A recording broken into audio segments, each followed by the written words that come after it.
ഏറ്റവും കൂടുതൽ ഊർജം നമ്മുടെ ഹൃദയത്തിലേക്ക് വന്നു ചേരുമെങ്കിൽ അതിലെ ആദ്യത്തെ പദമാണ് അമ്മ.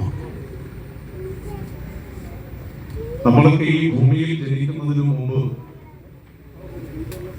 നമുക്ക് വേണ്ടി തന്റെ ജീവൻ ഒഴിഞ്ഞു നൽകാനുള്ള മാനസിക ധീരതയോടെ ആത്മാർത്ഥതയോടെ മനസ്സിലേക്ക് പ്രാർത്ഥിച്ചത് നമുക്ക് വേണ്ടി യാതനകളും വേദനകളും അനുഭവിച്ച സ്നേഹത്തിന്റെ സാക്ഷാത്കാരമാണ്, ചിരന്തന പ്രതീകമാണ് അമ്മ.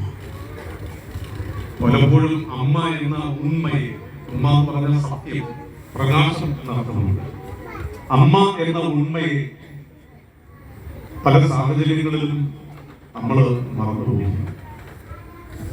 അച്ഛനെന്ന പരമേശ്വര തുല്യനായ നമ്മുടെ ജീവിതത്തിൽ അവിഭാജ്യമായ ആ ശ്രേഷ്ഠത്വത്തിൽ നിന്ന് പകർന്നു കിട്ടിയ ബീജത്തെ, കുംബീജത്തെ